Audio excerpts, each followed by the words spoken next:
Una pareja perfecta, de postal. Una familia de multimillonarios educados en Harvard, todo un emblema en Dallas. Un terreno de juego para los inmensamente ricos. Un pequeño paraíso en medio del mundo real. Y un misterioso asesinato que fue la comidilla de todo el mundo. Será un verdadero caso al más puro estilo Perry Mason. Era una persona inteligente, pero no un criminal astuto. La amante, el elemento incestuoso, era el sueño de un mirón. Una historia detectivesca de antología sobre esperanzas perdidas y sueños envenenados, esta noche en Poder, Privilegio y Justicia.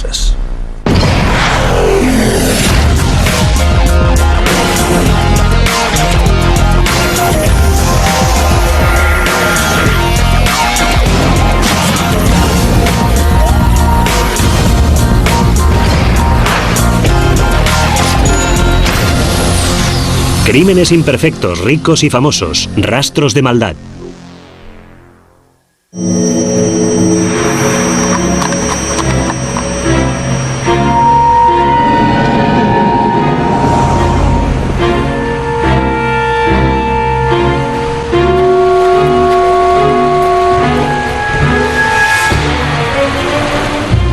El 9 de enero de 1990, Richard Lyon, de 42 años, atravesó volando Highland Park, Texas, al volante de su Alfa Romeo.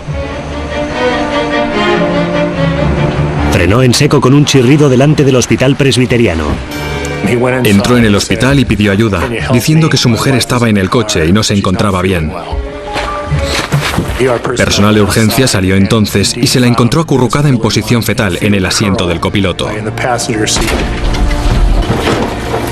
Apenas consciente, la mujer de 37 años contó a los médicos que se había encontrado mal todo el día. En aquellos días había una epidemia de gripe en Dallas y el personal creyó que se trataba de otro caso de gripe y empezó a medicarla en consecuencia. Pero Nancy no respondía al tratamiento. Estaba hipotensa, tenía náuseas, vómitos, diarrea. Pronto fue evidente que no se trataba de un caso típico más de gripe. Y Nancy Dillard Lyon tampoco era una paciente típica. Próspera promotora inmobiliaria, era hija de Bill Dillard Sr., uno de los empresarios más destacados y bien conectados de Dallas. Todos los grandes tiburones de la industria en Dallas conocían a Bill Dillard como señor Big Daddy. La familia Dillard era una familia muy rica, muy influyente aquí en Dallas. Su poder era discreto, pero en realidad era una de las familias más poderosas de Dallas.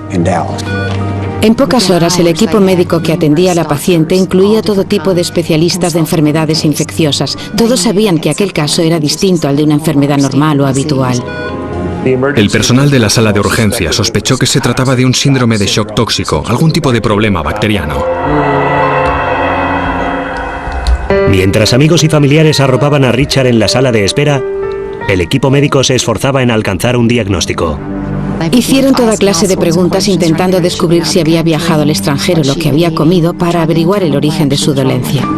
Hicieron todo lo que suele hacerse normalmente, pero todo lo que hacían parecía fracasar. Médicos y enfermeras estaban asombrados. De repente, el estado de Nancy empeoró radicalmente.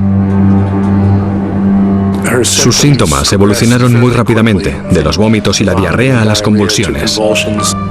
Su sistema respiratorio estaba fallando, su sistema renal estaba fallando y no podían invertir el proceso. Pronto la paciente entró en coma. 5 días más tarde, el 14 de enero, se comunicó a la familia que Nancy había sufrido muerte clínica. Y finalmente, la familia decidió desconectarla de los aparatos que la mantenían con vida. El fallecimiento de Nancy Dillard Lyon fue la comidilla de la ciudad. Todo el mundo quería saber cómo era posible que una dama de la alta sociedad, joven y aparentemente sana, pudiera haber llegado al final de su vida de una forma tan repentina y horrible.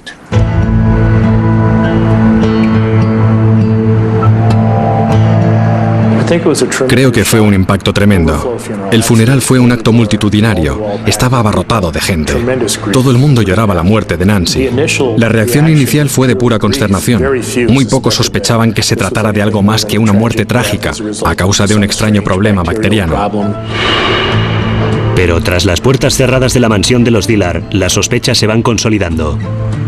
Pensaron que podía tratarse de un crimen y se pusieron en contacto con la oficina del fiscal del distrito.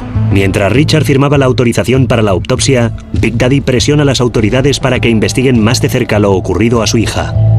Teníamos ciertas sospechas, pero no sabíamos cuál había sido la causa de la muerte hasta que no se supieran los resultados de la autopsia. El doctor dijo que había sido shock tóxico, así que no podíamos hacer otra cosa más que esperar.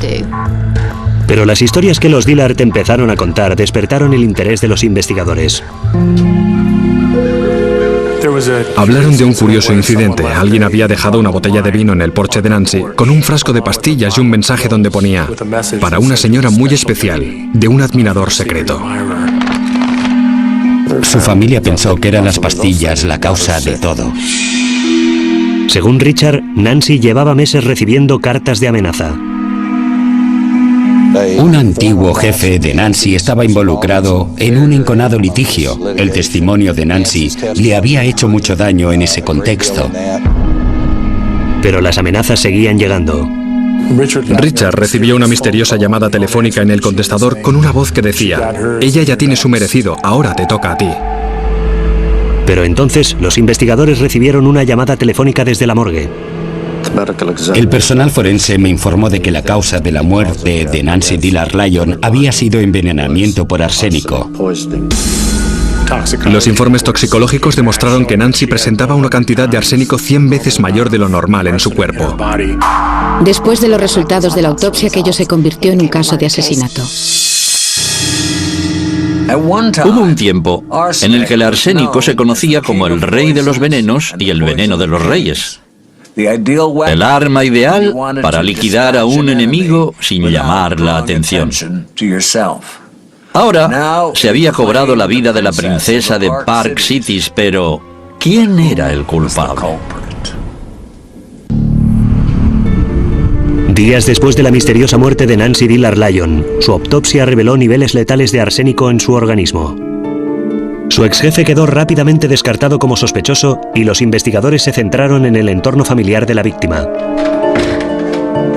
Me puse en contacto con el señor Dillard Sr. en su casa después del funeral y le pedí que me concediera una entrevista. Me habló de muchas cosas, de ciertos problemas que Nancy le había confiado. Antes de morir, Nancy había confiado a su padre que tenía problemas en casa. Nancy Lyon era una persona muy discreta y había estado involucrada en un proceso de separación de su marido. La familia Dillard ignoraba sus problemas hasta poco tiempo antes de que cayera enferma. Pero entonces Big Daddy soltó una noticia bomba. Bill Dillard Sr. dijo: creemos que quizá haya sido él quien ha intentado matarla.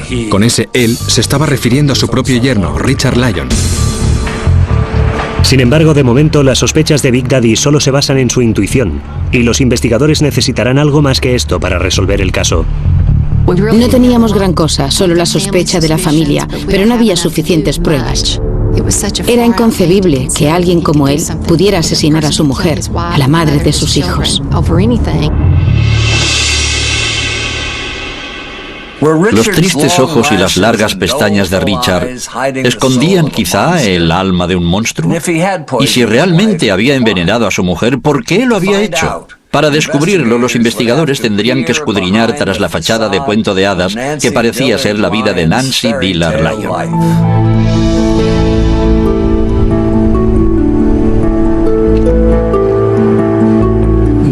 Nancy Dillard era la pequeña de 4 hijos, considerada en su juventud como una chica bonita y tímida, muy estudiosa, muy lista, ambiciosa y en este sentido, digna hija de su padre. Nancy tuvo una infancia de niña rica. Estudió en el instituto de Highland Park. Ni ella ni sus hermanos carecieron nunca de nada. Mientras casi todos sus amigos eligieron grandes universidades tejanas, Nancy prefirió ir a Hollins, un prestigioso colegio femenino en Virginia. Unos años más tarde, Nancy descubrió su vocación en la arquitectura paisajística y el diseño. Le aconsejaron que se matriculara en la Escuela de Diseño de la Universidad de Harvard. Allí, sentado en una de sus clases, conoció a un joven de Connecticut llamado Richard Lyon. Richard no venía, por supuesto, de una familia de pobres, pero no era tan rica ni muchísimo menos como la de Nancy Lyon. Su padre era un agente de seguros con 5 hijos y un salario modesto. Era una típica familia esforzada de clase media. A pesar de su procedencia tan distinta, Nancy y Richard se enamoraron rápidamente. Siempre iban juntos. Él era más tranquilo, mientras que ella tenía más personalidad. Era la que tenía más energía de los dos. En cuanto a su educación, estaban igualados, solían estudiar juntos. Él aprendió a copiar su caligrafía y ella la de él. Y ella le hizo algunos de los exámenes de fin de curso. Y cuando estaban en un curso de posgrado, decidieron que iban a casarse. Tras una espléndida boda, la pareja se instaló en Park Cities. A cualquiera que le preguntes en Dallas dónde vive la gente más rica y poderosa, siempre te contestará que en Park Cities. La zona de Park City se conoce en Dallas como La Burbuja. Es una especie de club de campo muy exclusivo, donde vive gente de mucho dinero o que quiere tenerlo. La pareja decidió ir a vivir a Dallas por iniciativa sobre todo de Richard. Big Daddy conocía a todo el mundo en Dallas y seguro que podría encontrar enseguida un buen puesto de trabajo para ambos. Como un yankee de Connecticut en la corte de Big Daddy, no habría sido de extrañar que a Richard le costara integrarse. Pero los Dillard tuvieron la agradable sorpresa de ver que su yerno estaba allí, como dicen en Texas, como una ardilla de tierra en terreno blando. Dejó atrás a los Lyons y se convirtió en un dealer. Se adaptó realmente muy bien. El dinero, la influencia, el apellido que te abre todas las puertas, y encajó perfectamente en el ambiente. A decir de todos, de recién casados eran la típica parejita yuppie de Park Cities. Estaban muy enamorados y eran muy felices. Nancy trabajaba para Trammell Crow, el Donald Trump de Texas, un gran promotor, y ella era muy conocida en su vida profesional. Pero a pesar de sus dos salarios, la pareja siempre parecía estar con el agua al cuello, económicamente hablando. En realidad no tenían grandes bienes. Su casa estaba muy hipotecada y se habían comprado un Alfa Romeo con una tarjeta de crédito. Por suerte, siempre había alguien dispuesto a echarles una mano. El padre de Nancy, Big Daddy, era quien de alguna forma les estaba manteniendo mes a mes, pagando todas sus cuentas. Ella hacía todo lo posible para que su matrimonio fuera perfecto, sus hijos fueran perfectos, su trabajo fuera perfecto. Además, intentaba siempre complacer a sus padres, sobre todo a su padre. Pero como los investigadores descubrieron pronto, mientras Nancy intentaba mantener las apariencias, su matrimonio de cuento de hadas empezaba a resquebrajarse. La vida de Nancy y Richard empezó a cambiar a finales de los 80. Richard trabajaba como director de un proyecto de construcción en Houston, por lo que se ausentaba a menudo de su casa. Frecuentemente viajaba con otra directora de proyecto, una joven llamada Tammy. Durante uno de sus viajes a Houston, iniciaron una relación amorosa. De todas formas, Richard seguía comprometido con Nancy y aceptó mudarse a un apartamento mientras la pareja intentaba solucionar sus problemas. Ella le quería. Había planificado toda su vida formar con él la familia perfecta. Quería que sus hijos crecieran con su padre.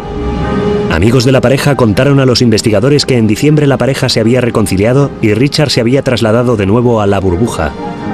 Al parecer, habían superado todos sus problemas.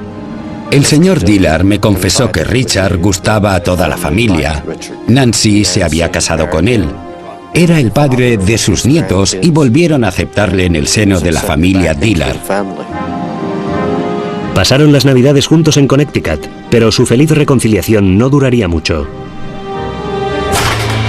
Poco más de una semana más tarde, Nancy fue ingresada en el hospital y no regresó nunca más a casa. En los días posteriores a la muerte de su hija, Big Daddy se vio asaltado por graves dudas sobre Richard, pero no disponía de prueba alguna para sustentar sus sospechas. Había dos interpretaciones sobre la pareja de Nancy y Richard. Una de ellas era la de una pareja feliz, padres de dos hijas, adoradas por toda la familia y todos los amigos. La otra, la de una pareja con problemas para mantener su matrimonio, pero en todo eso no había ninguna prueba de haberse cometido un asesinato. Pero en el hospital, los investigadores advirtieron que Richard se comportaba de una forma bastante sospechosa mientras su esposa agonizaba. Nunca se sabe cómo reaccionará uno en una situación así. Las enfermeras y los médicos nos dijeron que aquello parecía ser más bien un acontecimiento social para él. No se comportó en ningún momento como un esposo preocupado con la mujer en cuidados intensivos y al borde de la muerte. Parecía demasiado tranquilo, demasiado sereno para aquel tipo de incidente. Luego la policía interrogó a la antigua amante de Richard y descubrieron para su sorpresa que, según ella, la aventura no se había terminado, ni mucho menos. Hablaba con su amante mientras Nancy se moría en el hospital. Tammy Ann, joven, rubia y con ojos azules, contó a la policía que Richard y ella habían estado juntos antes y después de la muerte de Nancy. Richard derrochaba el dinero como un marinero borracho, siempre que se tratara de Tammy. Le compraba regalos. Le compró un reloj de $4.500. Le compró un caro abrigo de cuero. Se la llevaba de viaje a las montañas del Colorado o a Taos, Nuevo México. Una semana antes de que Nancy ingresara en el hospital, Richard contó a Tammy que su mujer se estaba muriendo. Richard había dicho a su amante cuando se había ido a pasar las Navidades a Connecticut con Nancy que se llevaba a su mujer en un hospital de allí para tratarla de una enfermedad de la sangre incurable que la estaba matando. La familia de Nancy se indignó y en la comisaría todo el mundo se quedó también boquiabierto. La policía tenía por fin un posible móvil para el asesinato, pero aparte del comportamiento de Richard, muy poco propio de un buen marido, no tenían gran cosa para seguir investigando. Era distinto de casi todos los casos de asesinato. Sabíamos que no encontraríamos nunca un testigo presencial. La elección del arma homicida era el único factor destacado en esta investigación. No buscábamos una pistola, ni una navaja, ni un garrote. Estaba buscando pruebas de que Richard Lyon había envenenado a su esposa. Pero este tipo de prueba irrefutable todavía no estaba al alcance de los investigadores. Sin testigos ni restos de arsénico en el hogar de los Lyon, Richard podía quizá quedar impune del crimen perfecto.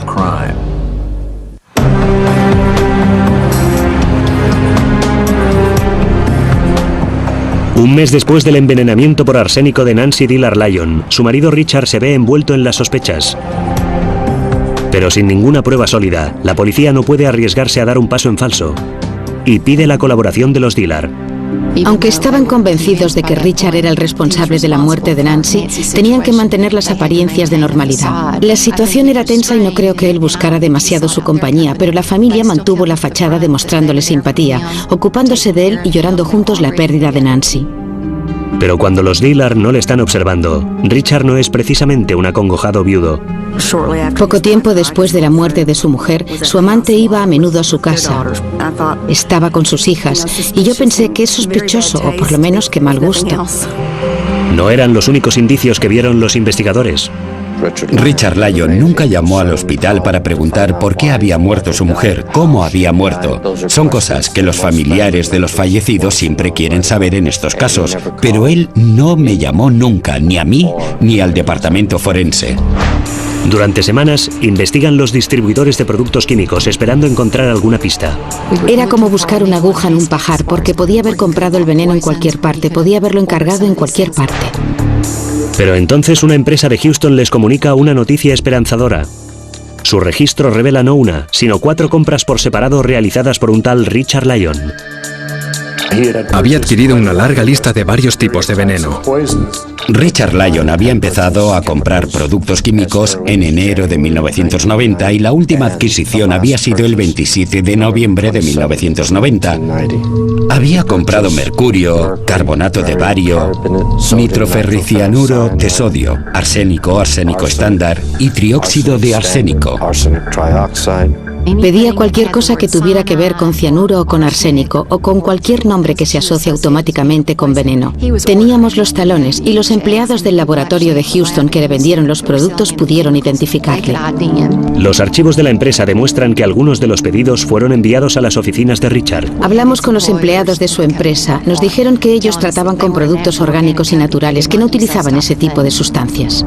Fue la confirmación de que la investigación avanzaba en la dirección correcta. Los investigadores pidieron a Richard que se presentara en comisaría para entrevistarse con él.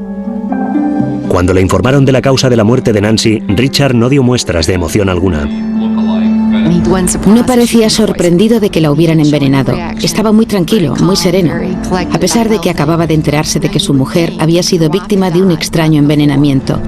Pero él ni siquiera preguntó cómo podía haber sucedido. No preguntó nada. Cuando le preguntaron cómo podía Nancy haber entrado en contacto con el arsénico, Richard les informó tranquilamente que Nancy y él estaban desarrollando una nueva fórmula para un insecticida. Ambos eran un poco inventores, trabajaban en sistemas para matar hormigas rojas. Era cierto que Richard había realizado unos dibujos en los que mostraba un orificio practicado en el hormiguero para introducir el arsénico y matar a la hormiga reina. Pero sin ningún motivo para detenerle, los agentes se vieron obligados a dejar en libertad a Richard. Estábamos intentando hacer todo lo que podíamos, intentando reunir todas las pruebas forenses, porque ya no podía ser más sospechoso de lo que era. Pero la policía no pudo seguir ocultando a la prensa la causa de la muerte de Nancy. Cuando se filtró que había sido envenenada, la noticia causó sensación en Dallas. Los vecinos de Nancy Dillard Lyon, de 37 años, dicen no comprender cómo alguien pudiera desear la muerte de una madre con 2 hijas. Su muerte ya había causado un impacto tremendo, pero fue todavía peor al saber que esa joven madre, un miembro destacado de la sociedad, había sido asesinada. Fue un caso que suscitó un enorme interés. Era una familia de Highland Park con mucho dinero y además con el morbo añadido de no saber quién había cometido el asesinato. La policía no suelta prendas sobre los posibles sospechosos ni sobre el desarrollo de la investigación. Aquello se convirtió en un circo mediático. Los periódicos publicaban tantas mentiras como verdades y fue un torbellino de rumores y suposiciones. Con la presión de la opinión pública y la élite de Dallas exigiendo respuestas, la policía tuvo que enseñar sus cartas. Los investigadores confirman que solo tienen un sospechoso del asesinato de Nancy Dillard Lyon. La policía dice que sus sospechas se concentran en su marido, Richard Lyon. Las cosas se ponían serias para Richard, pero quizá pudiera salvar el pellejo gracias a haberse casado con alguien de una familia rica. Richard contrató al abogado más caro que pudo encontrar y se preparó para librar la batalla más dura de su vida.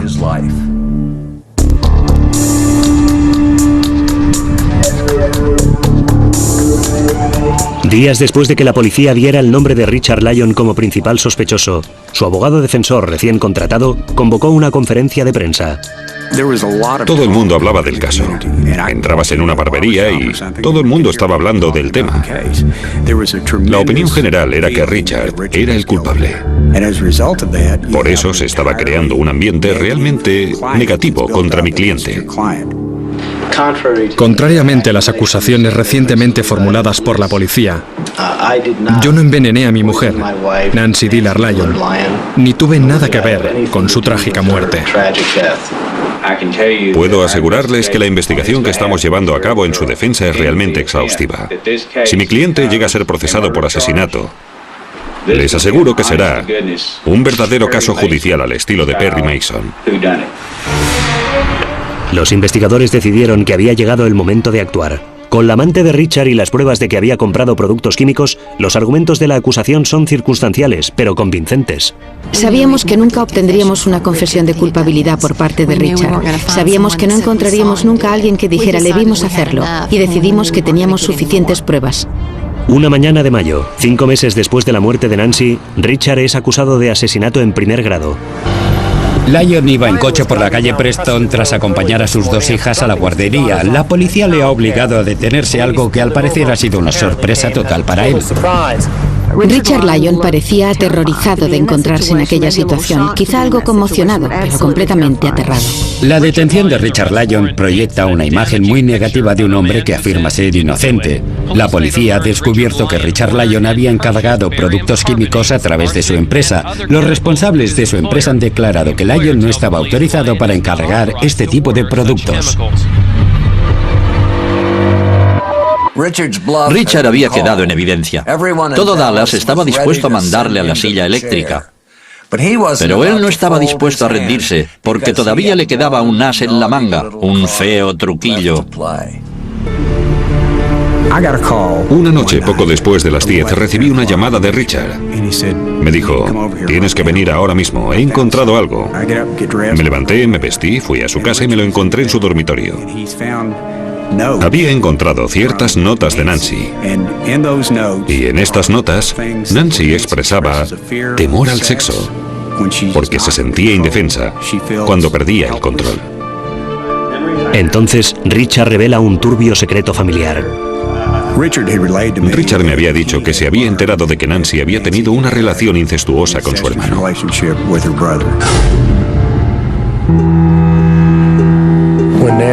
Cuando Nancy Lyon tenía 11 años y su hermano Bill Dillard Jr. tenía 13, su madre les pilló practicando el sexo.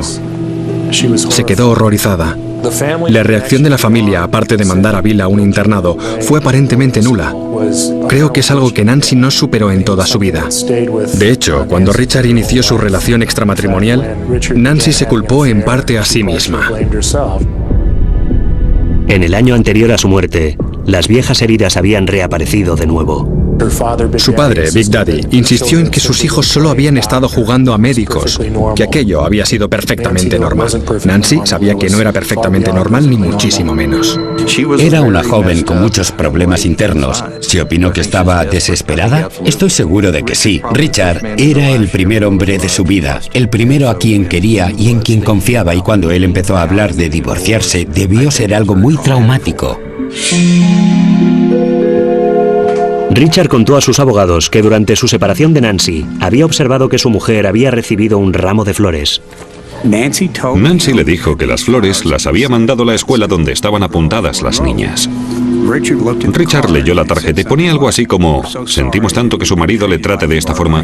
Investigamos la procedencia de las flores y descubrimos que Nancy se las había enviado a ella misma.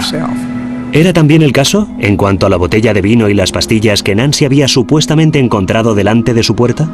Nancy dijo que había encontrado una botella de vino en el porche delantero de su dúplex y que se la había bebido, aunque estuviera ya descorchada. Vale, vamos a dar marcha atrás. Es una mujer inteligente que ha estudiado en Harvard. Encuentra una botella de vino delante de su puerta y se lo bebe. Encima, con un gesto muy dramático y teatral, le dio luego la botella a la niñera y le dijo: si me sucede algo, por favor, entrégasela a las autoridades. La defensa también se enteró de que Nancy se había dirigido al hospital varias veces antes de su visita final. Estoy seguro de que varias de las visitas que realizó al hospital eran por motivos inventados. Nunca se pudo diagnosticar lo que le sucedía, pero era una forma eficaz de llamar la atención de su marido, que cada vez corría al lado de su cama. La revelación más sorprendente, sin embargo, la hizo el experto en toxicología del equipo de la defensa. Le mandé muestras de su cabello, de sus uñas y su sangre para un análisis rutinario. Pero los resultados fueron realmente extraños. En un caso de envenenamiento con arsénico, el nivel de veneno en el pelo y las uñas debería ser aproximadamente el mismo.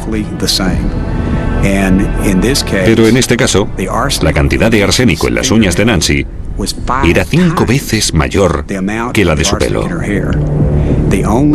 La única explicación forense era que Nancy había tocado el arsénico directamente con las manos. Los resultados también demostraron que las dosis más altas de arsénico habían sido ingeridas 3 semanas antes del fallecimiento de Nancy y el día que ingresó en el hospital. La acusación solo podía demostrar que Richard había manejado el arsénico 7 días antes del ingreso de Nancy. Por lo tanto, la conclusión era que Nancy debía haber ingerido el arsénico voluntariamente. La estrategia defensiva que consiste en culpar a la víctima suele darme náuseas, pero había que admitir que los argumentos de Guthrie eran perfectamente válidos. Dallas se encontraba con un crimen que pasaría a la historia y la gente estaba ansiosa de conocer todos los detalles y el desenlace de todo aquel asunto.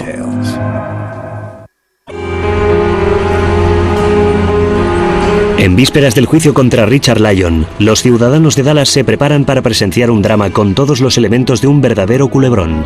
Una familia muy conocida, una pareja de universitarios de Harvard que vivía en Park Cities. Con eso bastaba para llamar la atención del público. Pero encima se trataba de un asesinato con arsénico, algo tan poco habitual. La gente de fuera de la burbuja tenían así la oportunidad de espiar en su interior. Era el sueño de un mirón, incluso en Texas, donde se producen tantos juicios, tantos crímenes espectaculares, este iba a ser uno de los más sonados.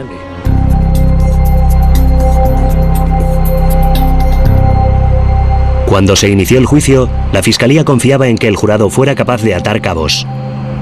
Me hubiera encantado ser capaz de trazar todo el recorrido, desde que encargó los productos químicos hasta que los obtuvo y hasta la boca de su víctima. Pero yo sabía que teníamos razón. Sabíamos que el culpable era él.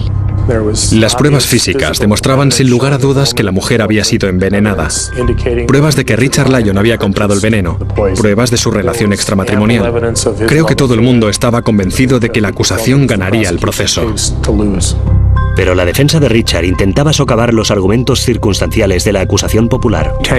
Hay que tener en cuenta de que ese tipo había ido a Harvard. Era un tipo inteligente. Y según la teoría de la acusación, se propone asesinar a su mujer envenenándola con arsénico. ¿De veras puede alguien creer que un tipo así comprará arsénico bajo su propio nombre para que se lo manden a su empresa? Creo que es importante recordar que fue Richard quien insistió en llevar a Nancy al hospital. Siempre me pareció raro que alguien envenenara a su mujer y luego se la llevara al hospital. Nunca envenenaría a mi mujer, pero si lo hiciera, creo que esperaría que estuviera muerta antes de llamar a nadie y me aseguraría de no estar presente durante su agonía.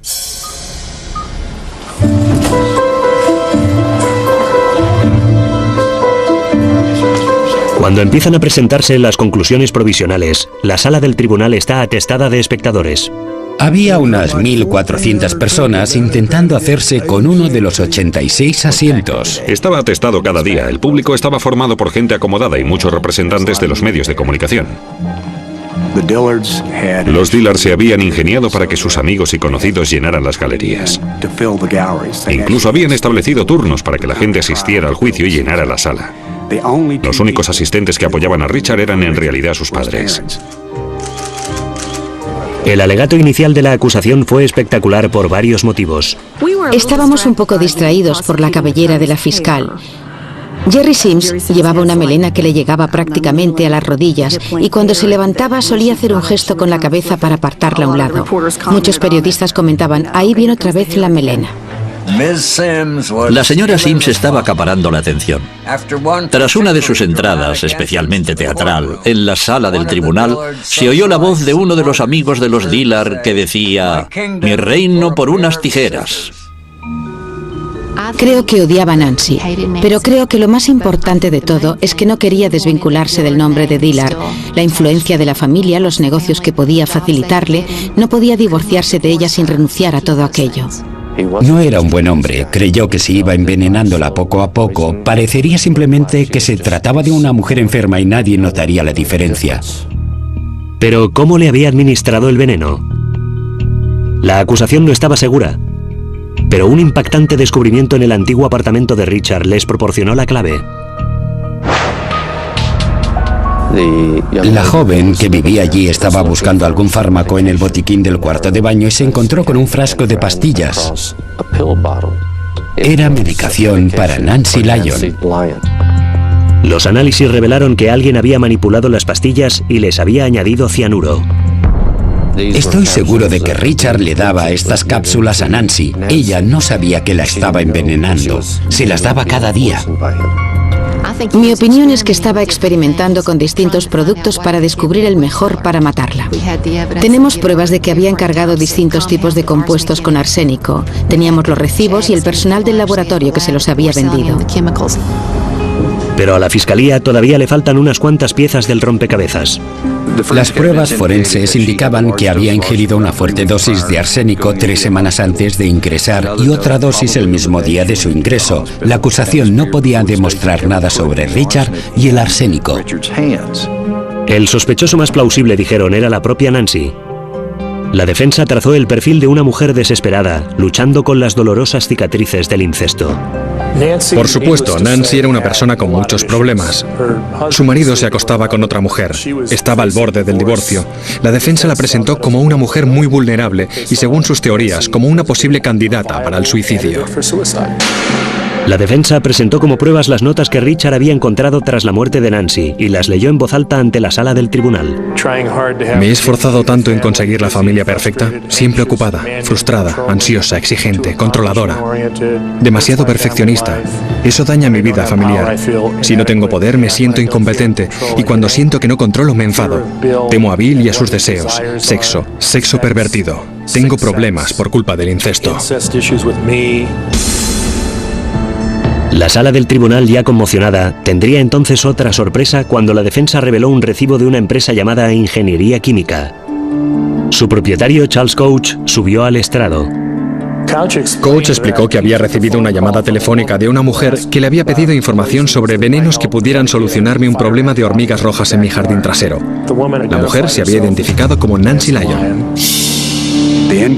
La factura llevaba el número de teléfono del despacho de Nancy, el de su casa y el número de su carné de conducir.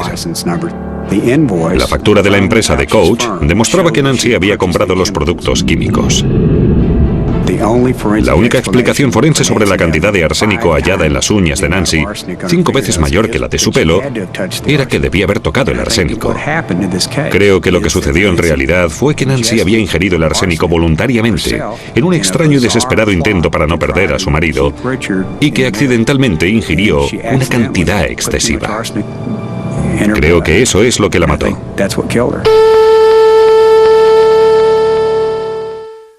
El abogado de Richard había cumplido su promesa. Aquel juicio era realmente como un episodio de Perry Mason.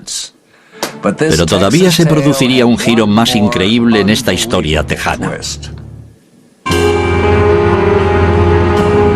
En los últimos días de testimonios, la fiscalía intentó rebatir la afirmación de la defensa, según la cual Nancy Dillard Lyon se había envenenado a sí misma. Investigamos todas las posibilidades. Quizá se lo había hecho ella misma, quizá hubiera ingerido el veneno por accidente. Lo primero que nos dijeron los médicos fue que es imposible que alguien utilice arsénico para suicidarse. Los dolores son horribles, los órganos se colapsan durante mucho tiempo. El médico forense dijo que nadie se sometería a tamaño tormento voluntariamente. Pero la acusación también tenía que explicar los altos niveles de arsénico en las uñas de Nancy. Mi explicación, y los médicos parecían darme la razón, fue que al vomitar, si tenías arsénico en el estómago, el vómito podía entrar en contacto con las manos y así se explicarían los altos niveles de arsénico en las uñas. La fiscalía llamó entonces a declarar a un experto en grafología para que analizara las notas de Nancy. La letra de Nancy parecía ligeramente distinta de las últimas notas sobre el incesto y el resto de notas y anotaciones en la misma página. Nancy y Richard habían estudiado juntos su curso de posgrado y habían aprendido a copiarse la letra mutuamente. Si comparabas las dos escrituras, la de él y la de ella eran prácticamente iguales. El grafólogo del FBI dijo que podía afirmar sin lugar a dudas de que no se trataba de su letra, de que las anotaciones eran falsas. Dijo estar completamente seguro de que aquellas anotaciones sobre el incesto habían sido realizadas por la mano de Richard Lyon. Luego la fiscalía asestaría el golpe definitivo. Charles Couch volvió a subir al estrado y contó al jurado que la factura escrita a máquina no pertenecía a su empresa. Él siempre escribía sus facturas a mano, nunca a máquina. Alguien había copiado el membrete de Ingeniería Química en un papel en blanco y luego había añadido el listado de productos químicos para que pareciera una factura normal de una adquisición normal. Creo que fue el argumento definitivo para mí y quizá para otros. Era difícil rebatirlo. La declaración de Couch indicaba que alguien había mentido, y a los jurados no les gustan las mentiras. Mentir es lo peor que puedes hacer ante un jurado.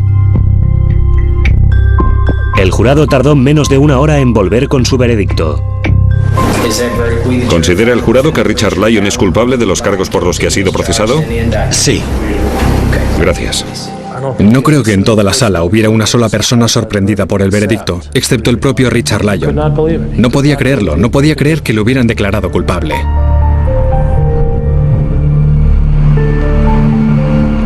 Tres semanas más tarde, el juez selló su destino. Empecé a recibir muchas cartas, casi todas pedían un castigo ejemplar. Empecé a pensar, ¿cómo es posible que alguien compre arsénico y se lo administre progresivamente a su mujer? La madre de tus hijos. Por mucho que la odies, por mucho que quieras estar con otra, hay otras opciones como el divorcio. Y empecé a pensar que aquel tipo se merecía un castigo realmente severo.